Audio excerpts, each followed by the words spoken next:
What's going on, everybody? Hope you are having a wonderful week so far. So, podcast time. Chloé Caillet is an artist from France, lived in New York, lives in Ibiza now, lived all over the shop by the sounds of it. And she is an absolutely amazing producer. I've not seen a DJ, so I can't comment on her DJ sets, but I'm sure she's just as good. I came across her music probably about a year ago, and have been like a huge supporter of her music on my Spotify playlist. I love what she does. It's very different to what a lot of people are doing at the moment, or from what I'm hearing at this moment in time. So it's really refreshing to hear some like really interesting music. So I thought I'd get her on the show, and for you guys to check her out. So without further ado, Chloé Caillet. Chloé, I'm also gonna really butcher your last name because I can't pronounce it properly. Is it Kaye? It's Kaye, like yippee Kaye, motherfucker. Oh wow, I nailed it first time. I'm impressed. You did. How's life? How's things? It's good. I'm at home for a couple days before heading out to Sonar. Been getting some good studio time in, so I always love when I get some time at home. It makes me very happy. Where's home for you? I've got a house in Ibiza. Oh, nice. I live between Miami and Ibiza. But right now, because I'm touring a lot in Europe, I'm kind of based here. And where are you from? I'm from France, but I was born and raised in New York City. So I grew up spending a lot of time, I'd say, in like New York, and then I lived in the UK for a bit, and then I lived in France, and yeah. I was gonna say that accent is confusing to me. I'm like, I can't put where you're from. Yeah, it's definitely. I'd say I spent a lot of time just traveling as a kid. So, yeah. And my family, we speak a lot of languages at home. We speak French, Spanish, English. Wow. So there's always just been a lot of different, dialects going on. No, I love it. One of my best mates, he's from France, and he lived in the UK a lot, and also lives in America. And his accent is just like a hodgepodge of everything as well, and it's beautiful. I love it. It's amazing. I love that. Yeah. How's Ibiza right now? It's amazing. It's beautiful. The weather's nice. It's not too crowded yet. There's some really good nights on. It's just you're feeling like there's just starting to be, a little bit of an influx of people, which is nice. Yeah, I played Ushuaia the other day, and I was amazed how busy it was so early on in the season. Yeah, the season now starts the last week of April, which is just quite mad because when I first started playing here, we started like May, you know, it was like May was opening and more like end of May, so it was like May 27, 28 was opening. And now we're opening April 27, 28. And it goes to like end of October as well. Yeah. So it's great because, the nightlife here really suffered during the pandemic. So, it's good to have the island back, but it definitely means that we're seeing a lot of people from a way earlier time. Yeah. When I used to live out there, it was, I remember like, this was years ago, I was resident at a tiny bar in San Antonio on the beach, and you'd like kind of start on the 1st of June and then it would end like first week in October, and it just seems to just be dragging on forever now. They just open all year practically. Well, and there's now they threw a lot of parties here on the 1st. Yeah. Like Amnesia did a party. So I think clubs are just trying to. Ibiza's become a lot more of a residential island since the pandemic. A lot of people moved here, so there's now like a pretty consistent crowd of people here throughout the winter as well. Yeah. And there's actually a club called the Pacha, which is in Las Dahlias, which is actually open year round now. And we've actually got parties there during the week. So Ibiza is changing from a seasonal to more, I'd say, of like a year round type venue, type place. Is Pacha still open year round? No, Pacha's not. Pacha is same as all the others. Same Opens as well. in end of April until October. Because I'm pretty sure when I used to live out there, it was open like year round, but like a few days a week it would open. But this was years ago, so I don't know. Oh, really? Yeah, I could be wrong, but like this, we're talking 2008 time. So Wow. yeah. I'm not sure, honestly. I'll ask them though. Yeah, ask them, because I could be wrong, but I'm pretty sure they used to do like a couple times a week or at least once a week for locals. But yeah, it's an amazing island, isn't it? Yeah, I love it. For me, it's been such an important place to kind of spend time because I feel really creative here, and it's just recharging. You know, I feel like us DJs, we just our life is consistently about going and going and going and going. And then when I used to live in London right before Ibiza, I can never recharge. You know, it's like going home to a city was just like the same kind of energy. Whereas when I come home here, I can really switch off for 3-4 days during the week, get into my studio, go for a swim, be around nature, and then get back out there. But it's a really amazing island, and there's so many great people here too. So I love the vibe here. Do you find being productive there when you're there, or do you find during the summer? Yeah, super amazing. I mean, I'd say there's a lot of distractions. Yeah. I think it's about how sort of focused you are. And for me, it's like really setting in the time and saying no and being like, hey guys, I know you're all here and you want to go out, but I'm just going to spend the next 2 days at home working on music or getting my things done. But when you live here year round, you don't tend to go out that much. Yeah. You know, it's like the party comes here, but I really pick and choose the nights to go out, you know, especially based on like how I'm feeling from the general tour life. Well, I think you also have to you don't want to spend your whole life. We spend our lives in clubs anyway at the best of times, let alone on our days off. I don't know about you, but going to a club on my day off is literally my worst nightmare. Yeah, it's not okay because it's just like also even for your ears, you know, like you need to give it a rest for a bit. And also I think, I mean, depends on how many gigs artists take, but I'll take about, 2-3 gigs. This week I've got 3 gigs, and it's just like, if I'm out as well on Tuesday, Wednesday, Thursday, like I'm not able to actually get excited for the weekend. It's like I haven't had my time to just like disconnect from the nightlife space. Yeah. Do you get excited for shows? Yeah, 100%. Yeah. Like this weekend I'm playing at Sonar and I'm so excited / super nervous. Yeah. But it's like I get super excited for shows. I feel like at the minute I've been getting so many incredible gigs that I'm just like every gig is just like I still get butterflies and I'm like and I get nervous and it's great. That's amazing. I don't know if I wouldn't really. I'm not a very excitable person. And I'll be honest, I don't really get excited for shows. I love playing them. I love it when I'm there and playing, but I'm not somebody that's like thinks about the shows until I get there. Until I'm literally like there, I don't really think about them anymore. I don't know why. Maybe I'm just old and boring now and just kind of tapped out. I mean, I think like there's definitely something where when you've done something, a certain amount of times, like after a while, it just becomes, you get quite used to it because, you've done it, you kind of expect something and it becomes like a very known situation. Yeah.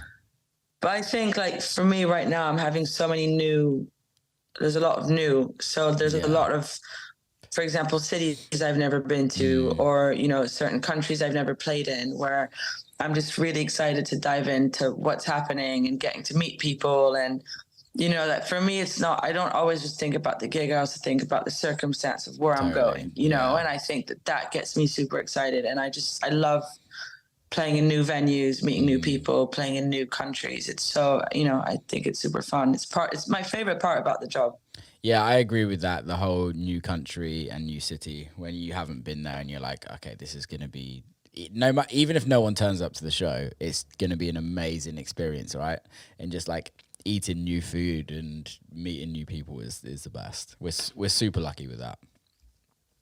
Yeah, it's amazing. And also like I love, when I go to clubs and discovering local talent and figuring out, like, you know, there's always going to be someone playing that, you know, that's playing some type of interesting sound that you haven't heard before, especially when you're talking about, you know, at the moment I've been touring a lot in South America, and Brazil's been the sort of last place that I've been. And I discovered so many incredible DJs from there, and just hearing like different people's production techniques and different people's ways of mixing and incorporating different sounds and the way people dance. Like, it's just, every time I go on these trips, I come home and I'm just like, I get so excited, and I spend an extra like so many hours digging for music from that country. And, you know, it's like, it opens up a whole new world. South America is a special place, really special place. And it's so big as well. There's so many like different types of people and genres there, and they love to party on another level compared to the rest of the world.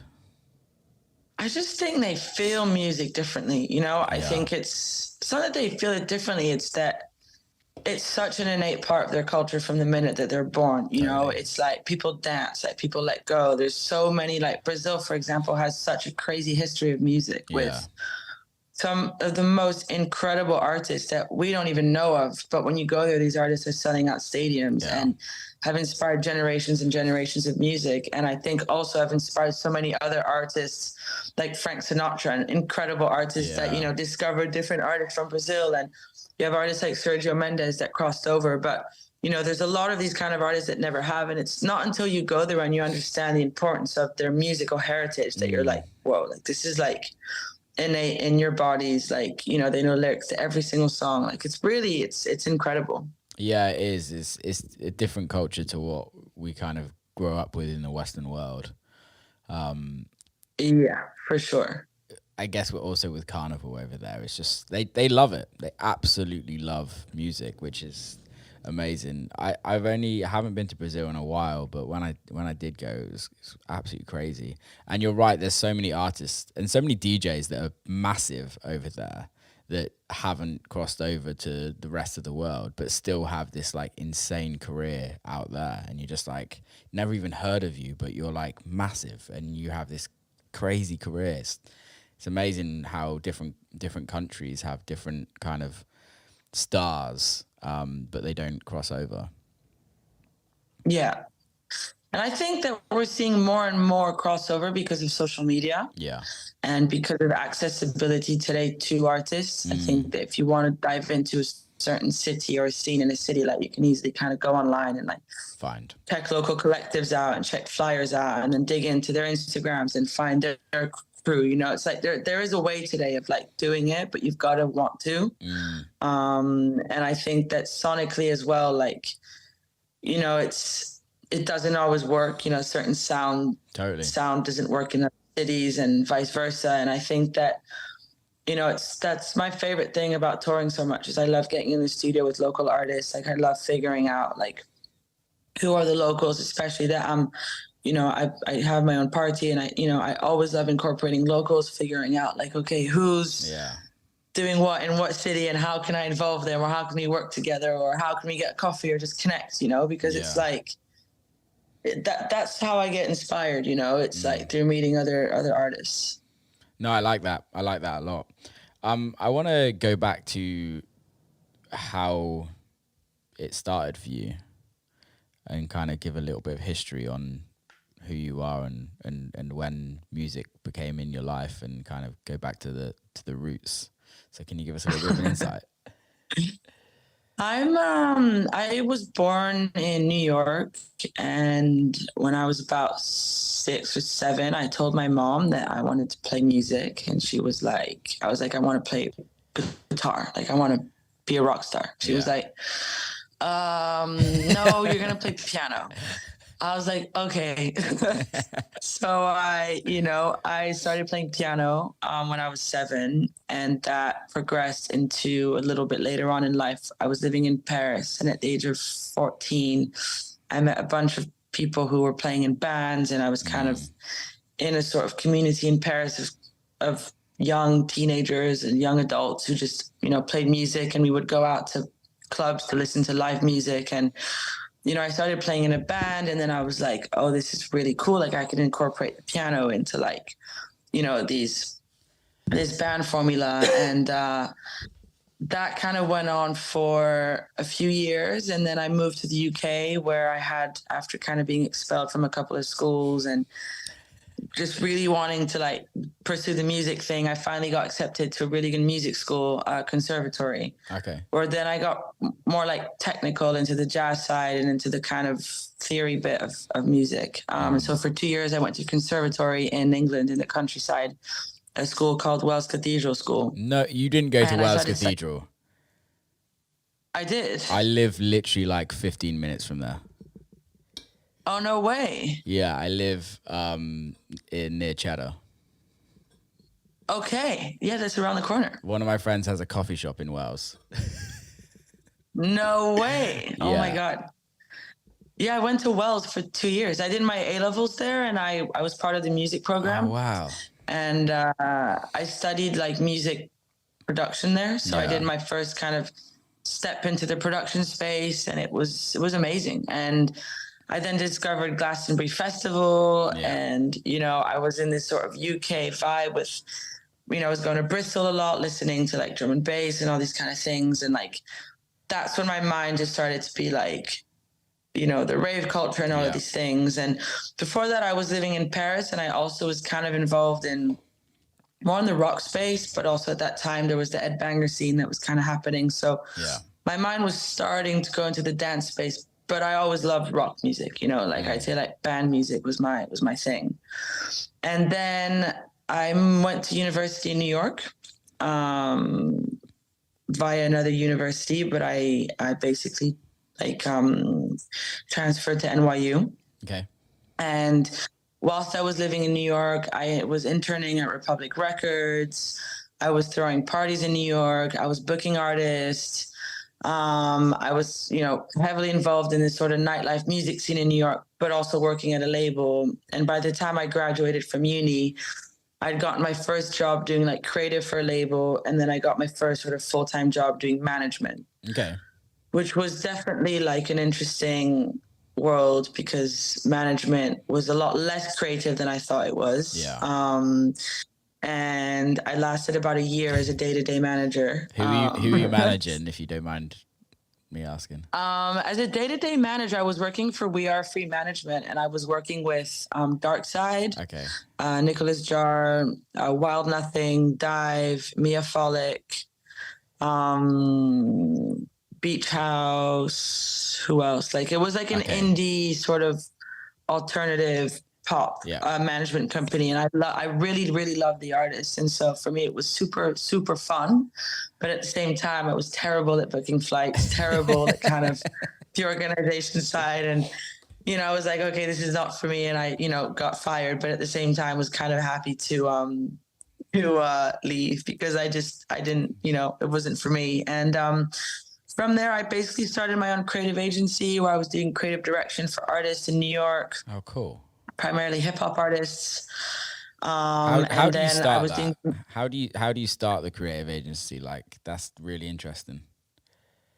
I was always involved in like the mix of like the fashion space, the nightlife space, and the creative space of like knowing a lot of really cool photographers and videographers and stylists. And I just kind of saw a gap in the market at the time for putting people together, like as in creating proper strategies from the fashion space, you know, understanding how do you place certain artists in front row fashion shows, working with certain brands, styling them properly, also developing their music videos, developing their photo shoots, their artwork, the marketing standpoint. And I just found that at the time, services were very sparse. Yeah. And so I teamed up with two other girls in New York, one who was an amazing stylist, the other one who was an amazing publicist and really knew a lot of the, you know, everyone at the fashion shows. So, and I was more of like the creative person, bringing in the creative element. And I also understood music, because I was always, you know, playing in bands on like the side of like the A&R bit. So us three formed this company. And right after the management job, I kind of launched this thing called Palm Creative, and it was great. We worked with some amazing artists. We had St. John, who's actually quite a big rapper. We worked with A-Chow, with Thutmose. It was mostly hip hop artists. That's cool. I like that. And then at the time, I started doing musical direction for a hotel in New York City called the One Hotel, and booking, DJs. And then at one point, my friends were just like, "You should DJ, Chloe. Like, you should pick up a couple extra checks a week. Yeah. Like, you could put yourself into this hotel, like, do the lounge sets. You're already doing the music for the hotel. Just learn how to mix." So my friend Xander Ferreira came over to my house. I bought some decks, and he was like, "I'm just going to show you the technique." And then he showed me a little bit of the technique, and then pretty quick, because I knew a lot of people in New York and in the nightlife space, and I used to promote at clubs, and I just ended up getting booked for warm-up slots. Yeah. And that just slowly kind of advanced. I started DJing for some fashion events. I was like doing this sort of New York downtown nightlife thing. And then coming from the music space, I was like, right, okay, I want to actually like pursue this DJ thing in a real way, not just do, so I started getting back into music making. I started actually looking into more, I'd say, music bookings. In New York, I started playing at New Blue back in the day, which was like still open now, but a lot of like disco house stuff. Yeah. And then I created a collective, Public Access, with Josh Ludlow. Mm-hmm. And that's when we started really getting into the production side of things. And I started being like, all right, let's actually tour as artists, and let's figure out how do we DJ, but also make, not just doing, these warm-up sets, but actually let's dive into it. And so we started making music. We actually signed a record to Because Music that never came out.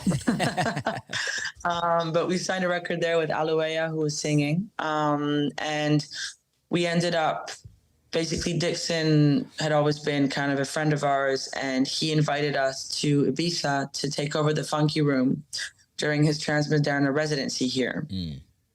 And so that was kind of the first real, like, okay, we're going from clubs in New York, clubs in London, clubs in LA, you're doing the club circuit. It's like, okay, now you've got like this residency with Dixon in Ibiza, which is like, okay, shit's kind of real now. Yeah. Like this is a thing. And so we did 5 dates with him. We had to curate the room, invite a bunch of our friends down and play all night long. We booked some local artists sometimes to warm up, but that was kind of my first real go into, say, the more underground musical space. And from then, everything just kind of started to get a little bit more serious with management, with agents, with, touring. And then I was having a good year. Then the pandemic happened, as things were kind of going to start to rise up. And that was really scary because,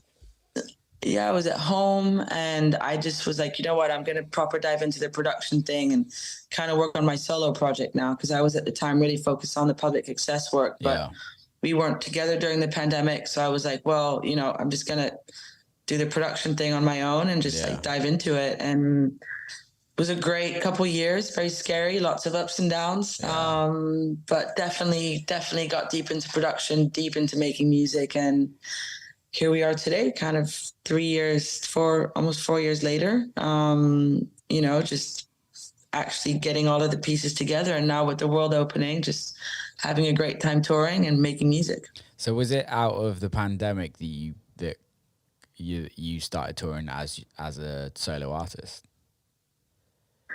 Yeah, I mean, before the pandemic, I started touring actually alone as well. But it was still kind of 50-50 split between public access and my work. Yeah. And, we were doing a lot of shows together, some alone. And then when the pandemic hit, really it was quite complicated for us to do anything. And as a duo, we were like, you know what, it might be easier afterwards if, I just start back on the road. And also I have a US passport. He doesn't. So the US kind of opened up faster than Europe. Yeah. So I was able to go over to the US and get some shows there. And, I just felt like it was difficult because it was like a push, but I was like, okay, you know what? Let's do it. Let's just trust the process into what's happening right now. How did you start living in Ibiza? When was that kind of part of your life? So the second lockdown, so 2020, was it 2021? Yeah, January. I was living in London and I came to Ibiza in January for like a month because the world was closing again. And I just knew that I wanted to be in nature somewhere. Yeah. And I came here actually with my mom. Nice. And my partner at the time. And we did this like mushroom ceremony. You know, I was like just trying to kind of do a lot of healthy shit, clear my head whilst, you know, I wasn't on tour. And but no, I just received all of these kind of thoughts afterwards. And I was like, I just love being here, and the nature here is so beautiful, and I feel super creative. And the world was still locked down, so we ended up staying here for like 3 months. I actually bought a bunch of synths out here because people were selling all their equipment for cheap because people were just trying to make money. So I managed to get some good deals and bought some stuff. And I was like, all right, so I built a little makeshift studio in one of the rooms, and I basically finished all my EP. I was like making a track a day, just like turning around the music and being like, this is amazing. Yeah. And then that summer I started having my first kind of potential offers in Ibiza. So I was like, you know what, like it wouldn't be a bad idea. And it was actually like, I ended up getting a really good house here for a good price because people were just renting. So I got a really good deal on the house that I'm still in. And so it just kind of happened very naturally, you know, but I'd say I'm not here as much as I'd like to be, but it's nice to have a home base here. And to be able, you know, I have a recording studio here. I often invite artists to come work with me for like a week. And, you know, it's been a very nice journey, but Ibiza was not on the cards before the pandemic at all. It's a beautiful island. I absolutely love it there. I've always wanted to live there, but I've never, like, full time. But I then find the winters to be just pretty too quiet for me.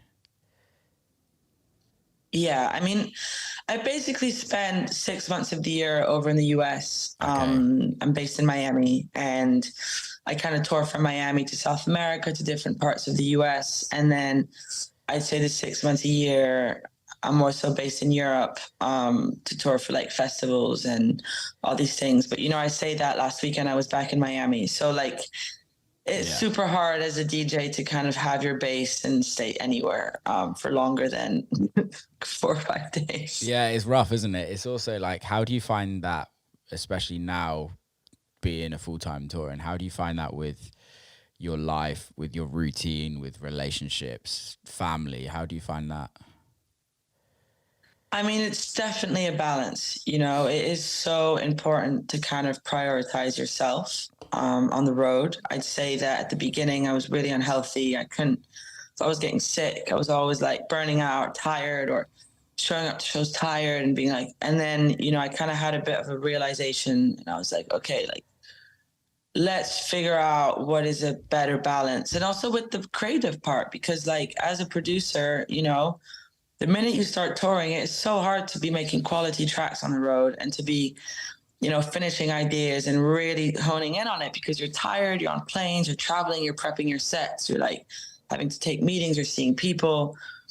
And so I've basically restructured a lot of touring today to balance out a lot more. Like I have a pretty strict routine when it comes to my health, my mental health. I exercise as much as I can. I eat well. I try to cook. I stay with friends because staying with friends means that you can kind of get on a routine. You know, when you're going from hotel room to hotel room to hotel room, it's like you just have no sense of time, you know? Also, it's nice to have a kitchen at a friend's house where you can cook at and see them and catch up. It's like a sense of like grounding. Yeah. Same with family. It's, you know, it's making time. It's being like, okay, I'm going to take 3 days off, and in these 3 days, I'm going to call all my family and like give them a FaceTime and like catch up. Or it's saying, you know, oftentimes I'll call my siblings and I'm like, right, I'm going to be here for these 2 days. Like, can you guys make the show? And then, you know, you have a nice dinner before with your family, and you don't do the promoter dinner, you do the family dinner. You know, it's all time management. It's all possible. But, you know, the minute you start having late nights and few drinks. It's like, it's very easy to lose track of all these things. So I try and keep those to a minimum at the minute and just kind of stay a bit more strict on my routine. How do you book out your studio time? Do you just get in the studio whenever you want, or are you like strict the Monday to Wednesday studio, or how do you work that?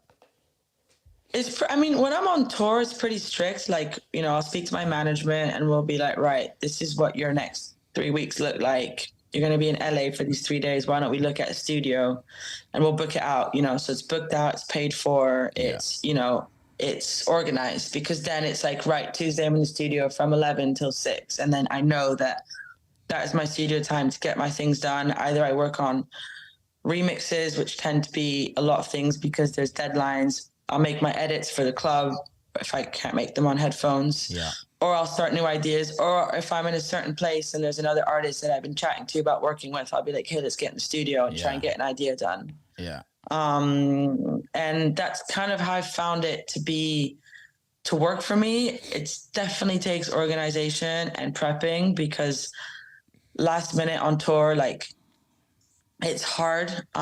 You tend to not get in the studio. You're like, yeah, I'll book a studio when I land and I'll figure it out. And like, next thing you know, it's like Friday and you're like getting on a plane to another, and like you haven't gotten anything done. Yeah, it's very easy to get caught in the rat race of just not doing anything, isn't it? You have to be really strict with. You have to be strict, and you also have to like want to do it, you know? And I also think like sometimes artists put so much pressure on themselves to like get all these things done. And sometimes it's like, I'm tired. I just want a day off. Like, I need a day to reset, you know? It's like, or a half day, or like today I don't feel like going to the studio. My brain isn't functioning. Like I need to like do a bit of me time and like go for a nice walk and like go see a friend and have a nice lunch, and then like actually listen to a podcast and like listen to some records and maybe go record shopping. And, you know, like you got to also give time for your inspiration and for your mental self to just disconnect, because if you're always on the go, I feel like when I put pressure on myself, I don't really come up with good ideas, and the flow isn't proper either. Yeah, I really struggle with that, honestly. It's something that I have always been really bad at, is taking time out. And like, it's really fucking unhealthy. And for me, it's like also the thing that I struggle with the most is like, if I'm not in the studio, I'm doing something else. So I might be writing for somebody else, or I might be doing podcasts, or I might be doing a million other things that actually takes a lot of my time up. But I then forget to actually have time off. But then when I do take time off, I feel fucking lazy, and it just like plays in my head. So it's like, it's something that I just don't know how to do, and I need to learn, because I'm like feeling it massively at this moment in time. Yeah, I think as artists, because we're freelance, you know, and if you're not working, nothing's gonna come in, you know. That's how we kind of tend to think. It's like you gotta keep it up. If not, you're not gonna get booked, you're not gonna get, the track isn't gonna come out, it's not gonna get finished, yada yada, you know. But I think that it's so important to understand like what you need, you know, in order to always perform at your best self. And what I find is that if I'm on the go nonstop 24/7 and I'm never taking the pedal off, you know, everything is very reactive way of working, you know. It's like I'm doing things very surface level. It's like, quick, let's do it, right, done. Whereas if I take like even an hour in the morning, you know, it's just like wake up, do my routine, go to the gym, like, you know, write a little bit, do a bit of breathing, and then I'm like, right, okay, now I can start my day. It's like I just took that moment, and that 1 hour just gave me so much more presence and creativity than if I just woke up straight onto my email, straight onto that, right into the studio.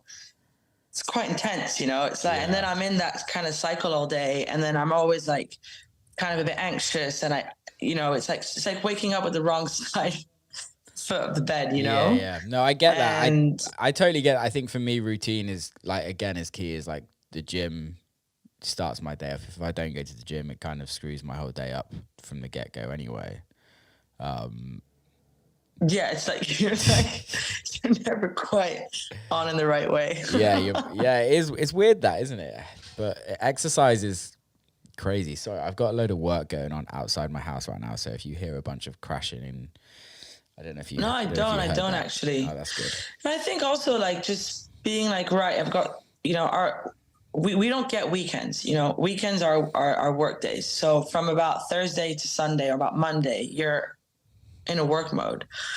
So it's like thinking about, okay, what day is your Sunday? Yeah. Is it Monday? Is it Tuesday? Is it Wednesday? Like what day can be your day? It's just do your laundry and like clean your house and like, do all that kind of stuff that like, if you don't do it, clutters in the back of your mind, like, and just to sit down, maybe read a book or like go for a nice walk, see a friend for catch up without the pressure of being like, shit, I got to get in the studio and make this record. It's tough. I need to sort it out because that is literally hard. My life. It's like, it's non-stop with brain just like constantly on all the time, and it's not healthy. Yeah, you can't keep it going. No, but it's hard. I think it's what I was saying. I think artists, because we're freelance, and also a lot of us just struggled so much during the pandemic. I mean, my bank account dwindled so low. I was like, I think I'm gonna have to get another job. Like I'm gonna have to maybe bartend, or bars weren't open. I was like, fuck, like what is my skill set? What can I do? And I think a lot of us just went straight back in with like taking on like 100 times more work because we were all so nervous again about things not being so certain. And I think at least a lot of my friends, we all burnt out pretty bad in the last year, and all just had these really moments of like, whoa, like you do not need to be doing 5 gigs a week to be successful. You do not need to be fucking taking 8 planes a week and running around like a crazy person and not knowing your name and like blah, and like not sleeping. It's like, this is not gonna make you any happier. Yeah, it is. You're right, 100% right. Although I would love to be doing 5 gigs a week. There's like something about it. There's like, I think it's like an addiction. It's like an addiction to work, right? Where you're just like want to be constantly on. There's like an adrenaline rush to it. But then I guess when you're like constantly doing that, it gets a lot. I mean, I think, go ahead.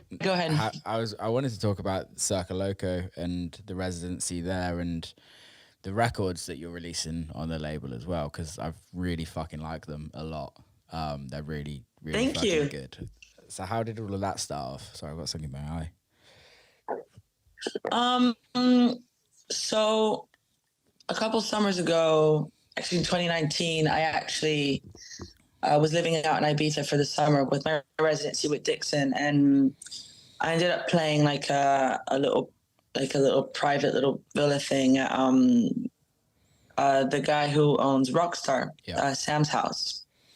And it was like very intimate with Seth Troxler, and I was invited by a friend, and it was very nice, and we ended up talking and building a friendship there, and he became a mentor to me and someone who really like inspired me a lot about the music space. And during the pandemic, I kind of went away and made a bunch of music. And when I came back, I was actually looking for a label to kind of sign a bunch of records to. And I had been in Ibiza and I'd been going to Circoloco a lot. And I a lot of friends in common with those guys. And Sam was very close with them and was kind of like, hey, you guys should check out Chloé, and naturally, kind of organically, they, ended up booking me for, it was the mini opening they did in October of 2020. Yep. No, 2021. Yeah. They booked me for one of those dates, and I played, and it went really well. And then I think Antonio was just like, Chloé lives on the island, like we like where she's going. And then Sam had shared my, they started the Circoloco record, which is Rockstar and Circoloco. And Sam and the Rockstar team really liked my records, and I think they just naturally were like, this is a good fit for Circoloco. We're looking to actually expand genres. We don't just want to do pure dance music. Like, and my EP was very versatile. And, they offered me a residency there last summer. And, after playing with them, and it just made sense to kind of just put out the music with them. And I live here, and so it's a family thing. I love the Rockstar team so much. They've been such amazing support. And the Circoloco team as well, living here and being a part of it. It's just, it's where it's the club I've been going to the longest here. Yeah. It's sort of, it's the mecca of all places. And so it was just like, yeah, an honor to be there and a part of what they're building. Yeah, no, I love what they do at Circoloco, and it's an institution for Ibiza. Realistically, the Circoloco parties. Obviously, DC10 is the special club, but Circoloco has been there for so many years that it's just. I think it's got to be the longest running club night on the island now. Probably because they're doing a 25th. Maybe I'm wrong. Anniversary this year. I mean, yeah, and it's for me. What's so crazy about it is that it's just consistently. Antonio is so creative with who he's bringing to the island, and I just feel like these consistently new artists. He's taking chances. He's bringing young artists who've never been to Ibiza. But it's all done with a very familial energy, where you're here and, you're running into your friends there. It's like, it's a meeting point. And I love that it has never really, so the table culture, like, yeah, I think there's 3 tables there or 4, that's it. And the tables are not prominent, they're in the back. It's all about the GA. It's all about the dance floor.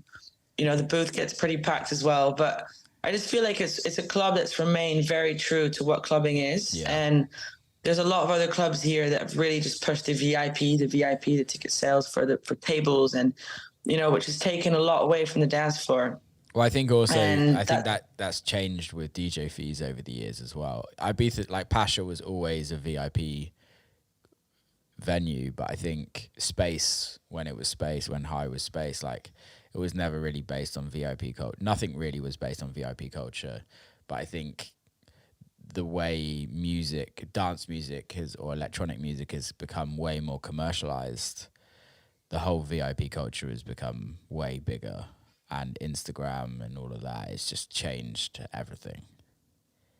I mean, 100%. And also, like, yeah, DJ fees are really high. Clubs have to pay these high fees, and the best and easiest way to make money is by tables, because tables sell a lot, and it's a very fast and easy way. And I think that, as much as I understand, clubs having to do the shift, like, it's why I think it's equally as important to play the small clubs for low fees, because I think that I don't know. Like, I just spent the weekend in Berlin. I was playing there, and when you're there and you're interacting with your dance floor on that level, it's a very different way of playing. You're doing these long sets. You're getting to really know your dance floor. People are letting go. They're there to dance. They're not there to take photos. You can't even take pictures. You know what I mean? Like, they're not there to show a table away that they've got the most expensive table behind the DJ. Like, no one's in the booth. You go to Berkheim, there's no one in the DJ booth. Everyone is on the dance floor, and it's like, that's culture, that's dance culture. That's where it comes from. It comes from a space of letting go and of creating these intimate spaces for people to really be free and feel safe, and I think that the way that things have happened now is the commercialization of dance music, as great as it has been for some things. Also, there's a little bit of that energetic dance floor connection you get. And I think that Circoloco here, you still very much get that, and with DC10. And that's why I think, for me, like, it's one of my favorite clubs in Ibiza, and maybe one of them in the world, Yeah, it's really special. I think for me, the thing that really jumps out is like the community and the communal feel of what clubs that have a true dance floor does to the people that come to the club. And there's with having VIP sections and having extortionate ticket prices and things like that, it creates a different vibe in the room from the get-go. It's completely different. And for me, a nightclub, the crux of it is based on escapism, and that anybody can go to a venue and escape reality. because let's be honest, a lot of people want to escape reality and on a regular basis. And I think you still get that in the smaller clubs, and obviously in the cities like Berlin, Amsterdam, a lot of places in Europe, you have at least like a few institutions in those cities that have those nightclubs.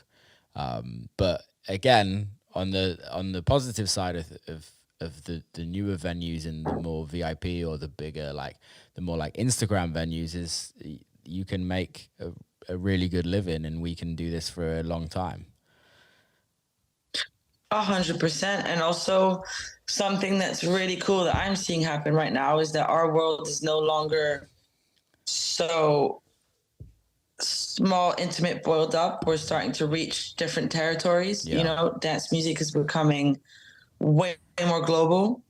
It's listened to everywhere. A lot of artists are really open to collaborating. You know, you've got people like Beyonce and all of these people that are trying to just like incorporate it into their sound, and therefore it's bringing more eyes and ears to what we're doing. And I think in the long run, opening up this space is a great thing, because it's, you know, we're also artists. We want to make a living from this, but also it's what we love doing. And it's great to be able to like open up this world to all these new things, and not just be this insular, very exclusive world that, like, you know, it's different, you know. And I think that obviously like the whole late 80s and 90s culture of raving, and of course like of course that all of these things are going to be very always sought after, and we're always going to reminisce about these times and about how it was in the 90s when you were going to these raves. But at the same time, like, there's a way of incorporating some of those elements and making them more modern of today's world and being realistic with what's happening today. And there's, you know, there's cities like Berlin, as you say, like Amsterdam, like Tbilisi, like, you know, in Georgia, like you still have these like crazy underground cultures that are happening all over the world. Yeah. And you can go there and find them, but I feel like today there's a bit more for everyone. Which is key for all of us to, like you said, to become more worldwide. Like the likes of streaming, and although there's huge pros and cons to streaming, but like, again, it opens you up to a much wider audience, and way more people have access to finding out who you are as an artist, which is an amazing situation. Where back in the day it was vinyl stores or Beatport, like it was very rare, or radio. Like Radio 1 was like the time where everyone found out who you were, and if you weren't put in that 2-hour slot of Pete Tong or Annie Mac at that time, it was practically impossible to grow a career out of that. Yeah, it's so interesting that I was speaking to a guy a couple of days ago who ran, I can't remember the name of the record label, but it was based in France, and he did all of the releases of all of the US sort of 90s Chicago, Detroit house in the UK, and he had a specific label that did that. And I was like, how did you find the records? You know, like, how did you discover the music? He was like, well, I had a friend who had a friend who had these records, and, you know, they would come and bring a bunch of the vinyls, and we would listen to them, and I would decide to release them, and then I would press them and then release them on my label. And that's really how it was. A lot of word of mouth about like who was popping in Detroit, who was popping in Chicago, like, you know, what was Larry Hurd doing? You know, what was Frankie Knuckles doing? Like, what was Ron Trent? Like, all of these guys were like legends. And then obviously it made its way over, and radio started picking it up, and it became, you know, more of a fluid language between the different territories. But at the beginning, these scenes were so insular, and they were really little communities that were happening. And I don't even think they realized the impact that they were going to have globally later on. 100%. I spoke to Kevin Saunderson about it, and he was saying, like, it was only when they did Big Fun with Inner City that they realized, like, on a global scale, like how, especially in Europe, how big electronic music was. And he was like, I didn't have a clue. I was just in Detroit doing Detroit things, making music, and not knowing the impact of what it had until he moved to Europe because of Big Fun. And you're just like, before pre-internet, it was a strange old place. Yeah, and you could not, like, vinyls and all of these things were like, you had no idea what was going to go off or not. You know, it was like, yeah. And now you're hearing obviously like Kanye West sample, you know, like all of these old house, like, it's just very interesting how it's just like made this like full circle. Dance music has never gone away. It's always there. It's always being sampled in hip hop. It's always being referenced. It's always being remade. Today you're seeing so many reworks of these old classics. You know, it's interesting. What's your thoughts on the current music of right now in dance music? For me, I think that it's a very interesting time because I'm hearing a lot of crossover between like, I mean, I guess there's nothing new, right? Technically, because everything's kind of been remade, but I feel like there's a lot of creativity today. And like, I'm a big fan of hip house and like that sort of genre. And today you're hearing a lot of house with hip hop vocals, you know? Yeah. There's a lot of like some of the tracks on the last Beyonce record I thought were really great, you know? I love artists like Bicep, like Jamie XX, like Caribou. You know, you've got house artists making techno artists making house, like Dead Mouse is making a techno project. You know, it's like there's no more like barriers, and I feel like artists today feel a lot more free to kind of like express themselves.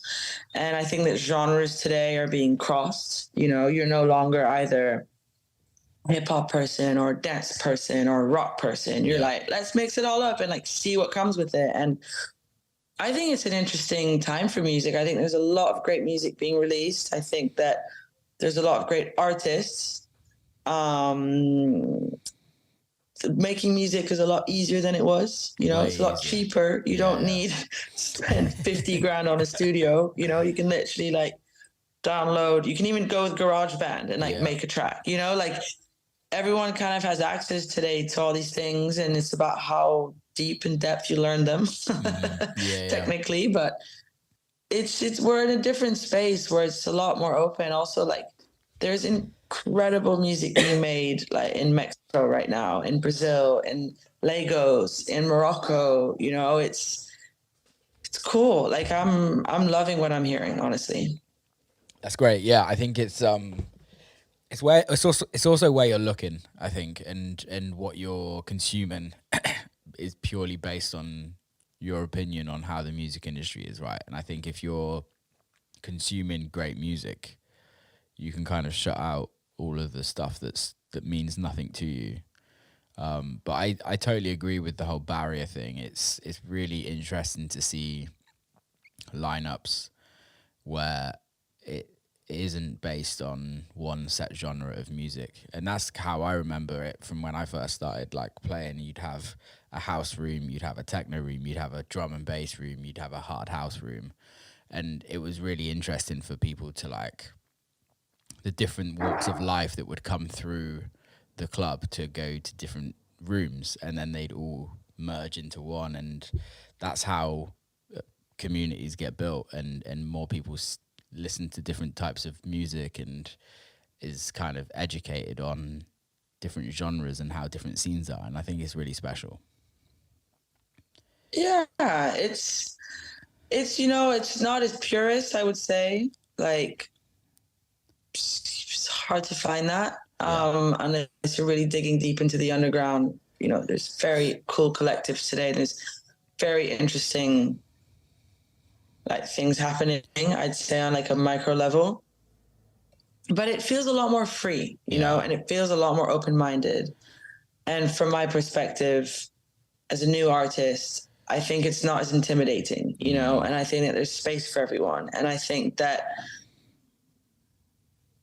like I'm excited to see the next 10 years of music and be like, whoa, like I was at the beginning of a time in music when like Drake was making house music and Beyonce was making house music. And like then you had all these underground people listening. You know, today techno is like basically becoming commercial. You have Tale of Us selling 15,000 tickets. You know, you've got like it's really shifting. You know, like you have all of these underground sort of queer raves that are becoming the main parties in certain cities. Parties like Adonis in London that are super, you know, attended. And I just think it's all moving. And as a queer artist, like I think that it's great because there's a space for everyone. Totally. You know, I no longer have to just play the left field underground queer party, you know, to be accepted.